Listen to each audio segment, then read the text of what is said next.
Et si la confrérie des assassins existait vraiment? Notre magnifique éditeur français nous a bercé dans une histoire fabuleuse qui est Assassin's Creed. Plusieurs numéros, plein de jeux tout aussi divers que variés, qui avaient comme vecteur commun la confrérie des assassins, le credo des assassins pour les plus fervents des titres. Cependant, est-ce qu'on est vraiment en face de vrais faits historiques ou on est sur de l'imaginaire? Et en fait, on peut dire un peu des deux, dans la mesure où le mythe rencontre l'histoire côté d'Ubisoft, entre tous les récits, les différentes époques où on peut voir la confrérie des assassins, et puis même, je parle beaucoup d'Assassin's Creed, mais la seconde licence Ubisoft, Prince of Persia, fait mention d'assassins qui auraient appartenu à une confrérie. Qu'en est-il réellement historiquement? Et est-ce qu'on est vraiment en face de réalité? C'est ce qu'on va essayer de voir ensemble aujourd'hui. Donc n'hésite pas à t'abonner si c'est pas encore fait, et on est parti. Bon, évidemment, vous l'aurez bien douté, Ubisoft a pris des libertés par rapport à cette confrérie, et en tant que telle, elle n'a pas existé. Par contre, les éléments sur lesquels ils se sont basés pour créer tous les lores liés à Assassin's Creed ne sont pas dénués d'histoire. Il y a bien eu une confrérie qui a existé et qui a pratiqué des actes assassins. Et pour remonter à l'histoire de cette confrérie, il faut se retrouver en 632 avant Jésus-Christ. Je vous le dis un petit peu en avance, il y a très peu de documentation liée à cette confrérie, puisque tous les documents de la bibliothèque de cette même époque a été brûlé. Donc, on se base sur certaines écritures et certains voyageurs comme Marco Polo par exemple qui est passé pendant plus ou moins cette période. 632 avant Jésus-Christ, c'est la fin de la prédication du prophète Mohammed. Une fois la fin de sa prédication, les musulmans se demandent quel avenir sera fait de l'islam. Quelle personne sera successeur du prophète? Donc là, on recherche le premier calife. S'ensuit une scission, donc un schisme entre les musulmans. D'une part, les chiites qui considèrent que le successeur du prophète ne peut être une autre personne qu'un membre de sa famille. Et il désigne Ali, son cousin et gendre, pour le succéder. Et d'autre part, les sunnites qui considèrent que le prophète est la dernière personne à être prophète et il faudra suivre ses agissements le long de sa vie, ainsi que le Coran comme appui. Puis, sans rentrer dans les détails, au 9e siècle, une autre scission s'opère chez les chiites. Les adeptes d'Ismaïl vont créer la communauté religieuse des Ismaéliens et se retirent du groupe entier des chiites. La particularité de ce mouvement religieux relève du fait que la pratique de l'islam en est plus ésotérique. En 1095, un prince ismaélien nommé Nizar était prétendant à la gouvernance du Caire, jusqu'à qu'on lui préfère au final son frère cadet pour cette dite gouvernance. Nizar ne le voit absolument pas comme ça et arrive à gouverner pendant un temps l'Alexandrie jusqu'à se faire exécuter. Les partisans du prince Nizar se retiraient du Caire pour s'implanter en Perse et créer leur propre ligne de succession et leur nouvelle branche chiite, les Nizarites. Le nom provient évidemment de Nizar, leur chef. Évidemment, les Nizarites ne sont absolument pas bien accueillis par tous les autres chiites et évidemment les sunnites, ce qui engendre évidemment des guerres et des sièges contre eux. Vu qu'ils étaient en infériorité numérique par rapport aux autres peuples belligérants, ils finissent par adopter des techniques un peu plus complexes pour réussir à survivre. Il fallait le faire dans tous les cas, sinon ils allaient tous y passer. Ils ont créé plusieurs bastions dans les montagnes, des bastions et des forteresses, et pratiquaient du coup des actes d'assassinat assez ciblés. Et ce qui leur a valu le nom de Fedaïn, ceux qui se sacrifient. Et ils avaient des pratiques de combat qui étaient exceptionnelles et qui relèvent aussi d'un dévouement sans faille, puisqu'ils allaient jusqu'à la mort pour pouvoir parvenir à leur fin. Et de fil en aiguille, au fur et à mesure des successions, une personnalité importante et emblématique de la future confrérie va apparaître. Hassan ibn Sabah. Avec le soutien de Nizar, en 1090, Hassan réussit à prendre la forteresse d'Alamut, qui veut dire littéralement le nid de l'aigle. Là, je pense que vous commencez à capter un petit peu des trucs. Surtout avec le dernier Assassin's Creed Mirage, on voit littéralement cette même forteresse. C'est une forteresse qui est dite inexpugnable, qui se situe aux alentours de Elbrus, dans un massif. C'est à partir de là où Hassan al-Sabah prend énormément d'ampleur au sein des différents peuples qui sont autour de la région. Et les Templiers lui ont trouvé un nom que vous allez souvent entendre, que vous allez faire des recherches autour justement des Nizarites, c'est le Vieux de la Montagne.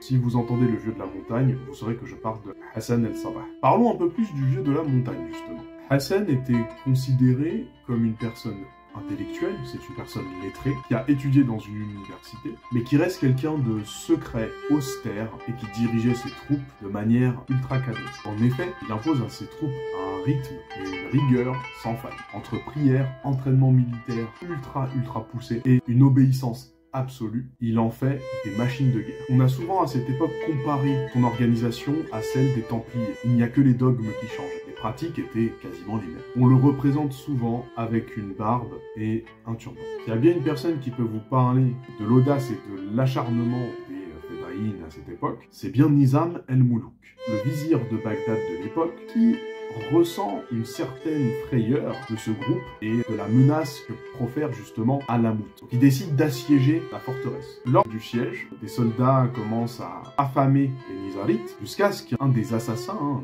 des Fédaïnes, arrive en fait à assassiner froidement Nizam el-Moulouk. Ce qui a provoqué stupeur dans l'ensemble de l'armée qui s'est empressée justement de se retirer. La personne à la tête de cette armée a été assassinée. Par ailleurs, suite à cet assassinat, le califat n'a jamais pu retrouver son unité et la puissance qu'il avait auparavant.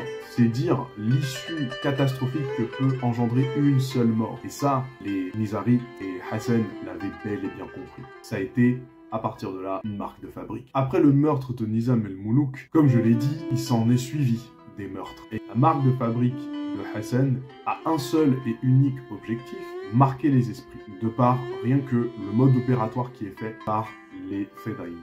Hassan el-Sabah a un mode opératoire bien précis. Ces assassins n'opèrent que 2 jours, en pleine période de prière pour qu'il y ait un maximum de témoins suite à un assassinat. Ce qui est encore plus étonnant, c'est que l'assassin qui commet le crime est totalement conscient qu'il se faire prendre et qu'il mourra de cet acte. Mais pour eux, c'était une pratique tout à fait normale. De par l'endoctrinement, la formation que Hassan donnait à ses soldats, faisait qu'en fait, il n'y avait que ça qui comptait.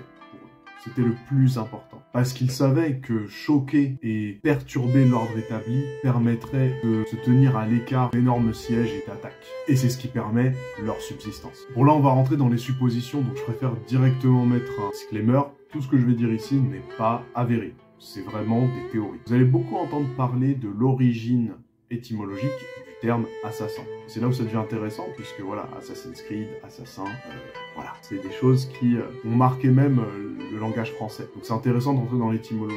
Le terme, et ça c'est une certitude par contre, le reste c'est autre chose, le terme assassin provient du terme arabe hashishin, qui a plusieurs théories derrière. Voilà. Donc, ce qui est arrivé assez rapidement dans la littérature, c'est que hashishin provient du terme hashish, donc ceux qui consomment du hashish, qui veut tout simplement supposer que les soldats qui partaient assassiner des personnes étaient sous emprise de cette substance, ce qui les rendait totalement dans une autre phase où pour eux mourir n'était pas important. Il y a eu même des théories où Hassan leur prodiguait justement ces substances et leur faisait croire qu'en fait à l'intérieur de Alamut ils étaient au paradis.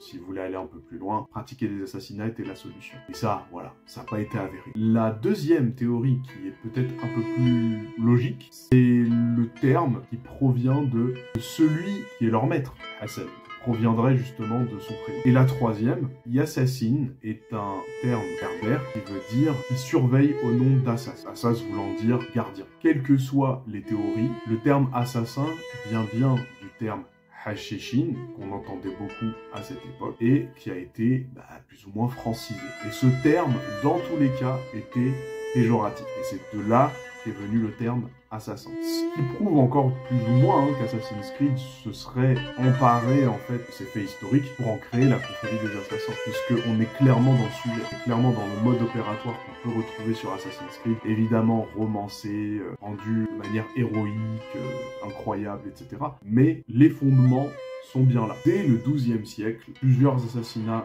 s'ensuivirent et finissent par gagner beaucoup de terrain. Donc ils continuent d'organiser des assassinats contre les Ayyoubides et les croisés. Pas n'importe lesquels croisés, les croisés qui sont sur la côte levantine. Le vieux de la montagne meurt en 1124 et sont suivis d'autres successeurs provenant évidemment de ses suiveurs jusqu'à arriver à une période de 166 ans d'existence.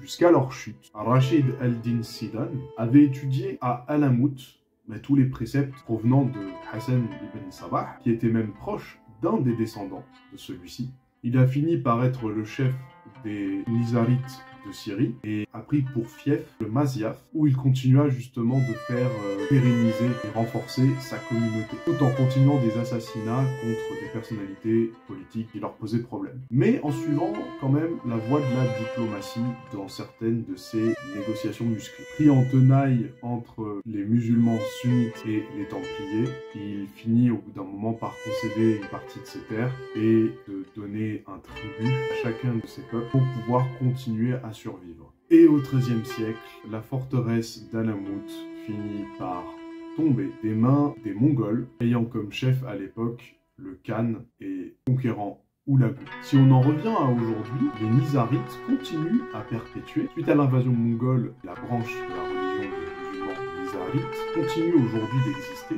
avec 15 millions de personnes qui le considèrent Nizarites dans 25 pays du monde.